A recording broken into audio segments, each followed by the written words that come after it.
जय श्री कृष्ण। श्रीमद् भगवद गीता अध्याय 9 श्लोक 30। अपि चेत सुदुराचारो भजते मामनन्य भाक् साधुरेव स मंतव्यः सम्यग् व्यवसितो ही सः।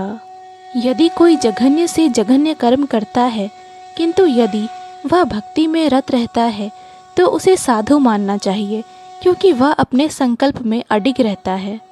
अर्थात इस श्लोक का सुदुराचारः शब्द अत्यंत महत्वपूर्ण है, अतः हमें इसे ठीक से समझना होगा। जब मनुष्य बद्ध रहता है तो उसके दो प्रकार के कर्म होते हैं, प्रथम बद्ध और द्वितीय स्वाभाविक। जिस प्रकार शरीर की रक्षा करने या समाज तथा राज्य के नियमों का पालन करने के लिए तरह तरह के कर्म करने होते हैं, उसी प्रकार से बद्ध जीवन के प्रसंग में भक्तों के लिए कर्म होते हैं जो बद्ध कहलाते हैं। इनके अतिरिक्त जो जीव अपने आध्यात्मिक स्वभाव से पूर्णतया भिज्ञ रहता है और कृष्ण भावनामृत में या भगवत भक्ति में लगा रहता है, उसके लिए भी कर्म होते हैं जो दिव्य कहलाते हैं। ऐसे कार्य उसकी स्वाभाविक स्थिति में संपन्न होते हैं और शास्त्रीय दृष्टि से भक्ति कहलाते हैं। बद्ध अवस्था में कभी कभी भक्ति और शरीर की बद्ध सेवा एक दूसरे के समांतर चलती है, किंतु पुनः कभी कभी वे एक दूसरे के विपरीत हो जाती हैं। जहाँ तक संभव होता है, भक्त सतर्क रहता है कि वह कोई ऐसा कार्य न करे जिससे यह अनुकूल स्थिति भंग हो।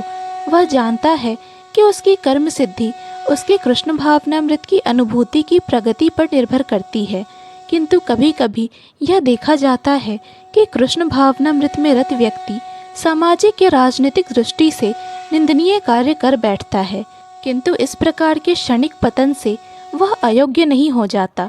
श्रीमद् भागवत में कहा गया है कि यदि कोई व्यक्ति पतित हो जाए किंतु यदि भगवान की दिव्य सेवा में लगा रहे तो हृदय में वास करने वाले भगवान उसे शुद्ध कर देते हैं और उस निंदनीय कार्य के लिए क्षमा कर देते हैं। भौतिक कल्मश इतना प्रबल है कि भगवान की सेवा में लगा योगी भी कभी कभी उसके जाल में आ फंसता है, लेकिन कृष्ण भावनामृत इतना शक्तिशाली होता है कि इस प्रकार का आकस्मिक पतन तुरंत रुक जाता है। इसलिए भक्ति योग सदैव सफल होता है। किसी भक्त के आदर्श पथ से अकस्मात च्युत होने पर हंसना नहीं चाहिए, क्योंकि जैसा कि अगले श्लोक में बताया गया है, ज्यों ही भक्त कृष्ण भावनामृत में पूर्णतया स्थित हो जाता है, ऐसे आकस्मिक पतन कुछ समय के पश्चात रुक जाते हैं। अतः जो व्यक्ति कृष्ण भावनामृत में स्थित है और अनन्य भाव से हरे कृष्ण मंत्र का जप करता है, उसे दिव्य स्थिति में आसीन समझना चाहिए, भले ही दैववशात उसका पतन क्यों न हो चुका हो। साधुरेव शब्द अत्यंत प्रभावात्मक है। ये अभक्तों को सावधान करते हैं कि आकस्मिक पतन के कारण भक्त का उपहास नहीं किया जाना चाहिए, उसे तभी साधु ही मानना चाहिए। मंतव्य शब्द तो इससे भी अधिक बलशाली है।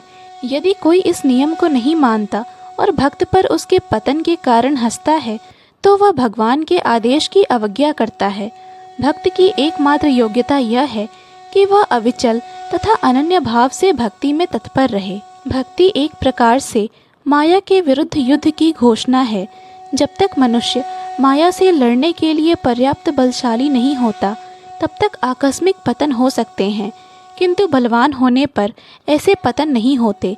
जैसा कि पहले कहा जा चुका है, मनुष्य को इस श्लोक का दुरुपयोग करते हुए अशोभनीय कर्म नहीं करना चाहिए और यह नहीं सोचना चाहिए कि इतने पर भी वह भक्त बना रह सकता है।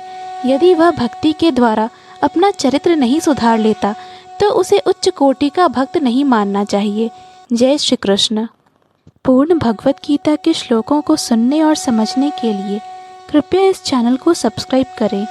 वीडियो पसंद आया हो तो लाइक और शेयर करें।